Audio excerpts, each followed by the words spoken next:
this is the second intro I've done on this exact boat. Today we're doing a video somewhat similar to that one, but with a focus on the terminals across the Hudson.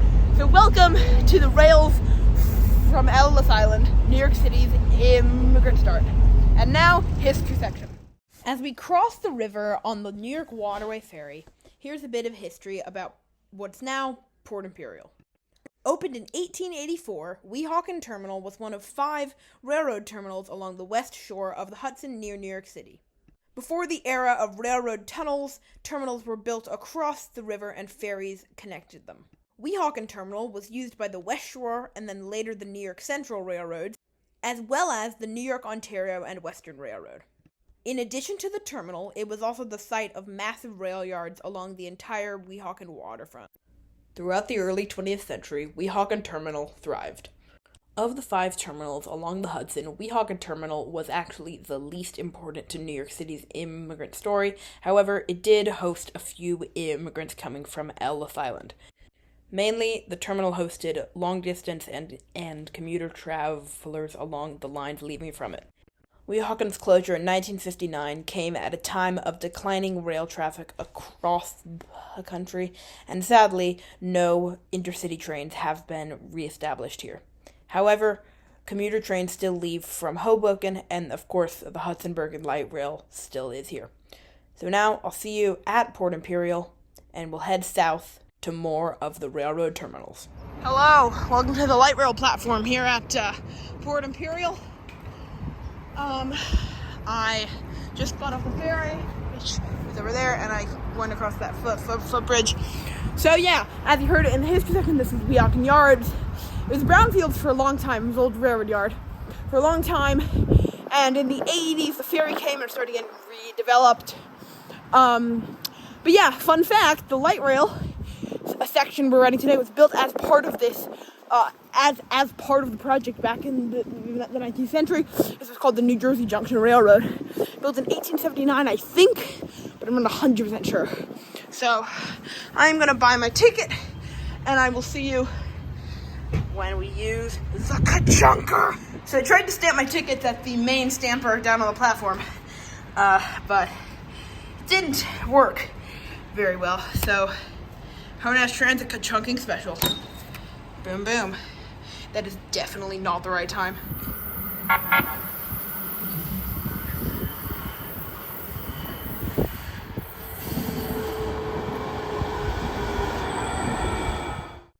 While I ride the light rail down to Hoboken, a bit of history about the terminal itself.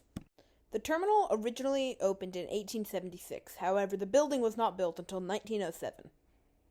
Built in a Beaux Art style by the architect Kenneth M. Murchison, the terminal was an intermodal station between rail lines coming in from western New Jersey and Pennsylvania, ferries to New York, and the streetcars running around Hudson County.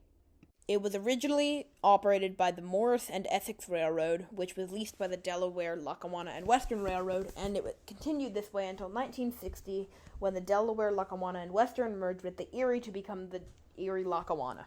Hoboken Terminal's main contribution to New York City's immigrant story is that it was the main terminal of the Holland America line throughout most of the 20th century. Prior to planes, the only way across the Atlantic was on ocean liners, and Hoboken was the terminal of one of these ocean liner companies. Many people use these ocean liners to immigrate to New York City, especially in the wake of both World Wars.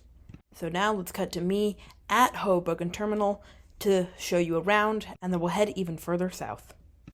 So welcome to the ornate interior of Hoboken Terminal. This is the original interior, built in a Beaux-Art style. And as a nod to the Erie-Lackawanna, there's a little toy train set here with an Erie-Lackawanna locomotive.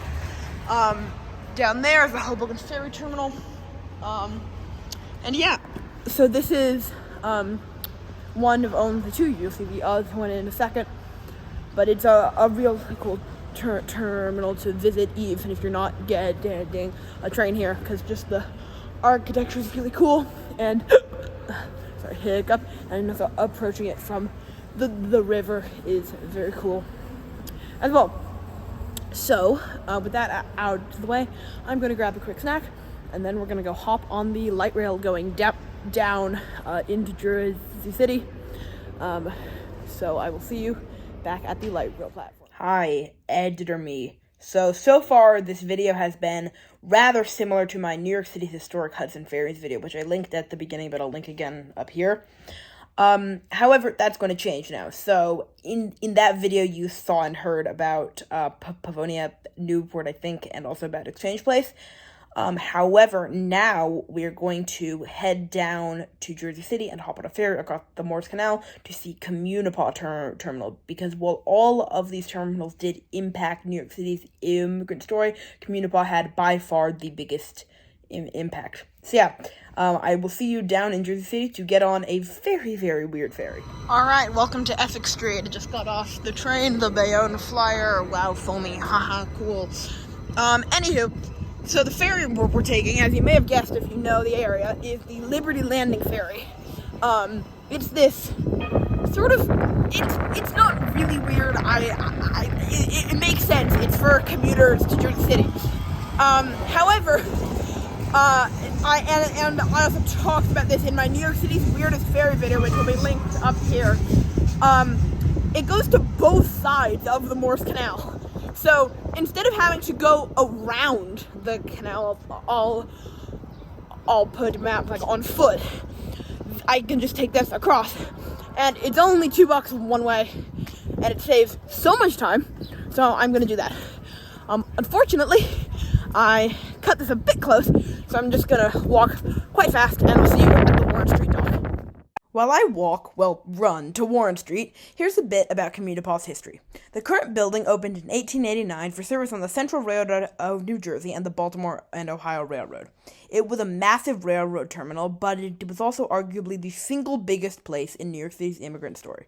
An estimated 10.5 million people immigrated through Ellis Island and Communipaw throughout Communipaw's operation.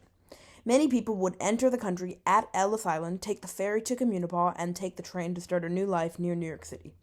Interestingly, you can sort of recreate this journey today by taking the ferry from Ellis Island to Communipaw, then getting a train from Hoboken. So, this terminal was the catalyst of New York City's immigrant culture, yet so few know about it, even as it stands just across the Hudson from Lower Manhattan. So now, let's cut to some ferry action, and I'll see you at Communipaw. Alright, I'm at the dock.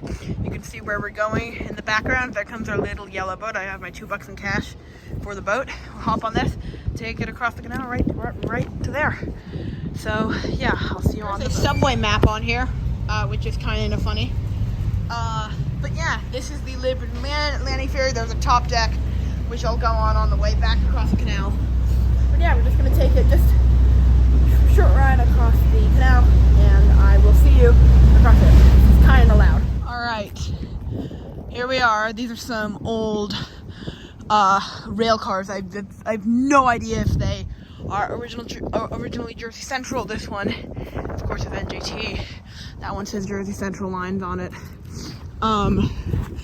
But yeah, we can't go up there because, well, it's barricaded. But we can still go into the terminal and explore it. It's 5:07 p.m. The terminal is closed. Great, wonderful, love that. Alright, well, the terminal building is closed, but I can at least show you through the fence, the track shed.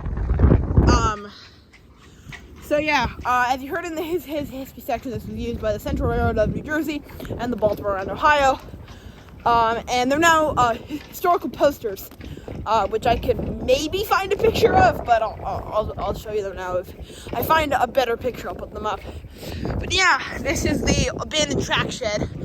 Again, original like the rest of the terminal. So yeah, there were both CNJ and B&O trains here, and so the signs reflect that. So that 3 p.m. National Limited is a B&O, the 9:43 a.m. Newark is a CNJ, and then I can show you through the fence the rest of them. So yeah, it's cool. And this, of course, was the terminal that had the biggest influence on New York City's immigrant population, as many people coming from Ellis Island would come here and then either Well, I mean, some would go straight to New York, but many people would come here and then settle in the suburbs surrounding New York, or even back in New York. But yeah, this terminal is extraordinarily cool. It's a real shame I can't show you the inside, but nice skyline shot for reparations, and you heard the history, and I'm sure I put some cool photos of the inside in the history section. So yeah, I think I'm just gonna go relax by the canal, and I'll hop on that boat back across the canal in just a second. So yeah, boat filmer shot. Right now you're looking at the boat filmer shot. Hello, I'm back on the boat on the top deck this time. The Communipaw bit was kind of a failure. It wasn't really a failure. I mean, you saw it. It was sort of a failure to me. The boat's engine just started, and we'll be heading back across the canal shortly. So, thank you very much for watching. I hope you enjoyed, and I'll see you next time. Bye-bye.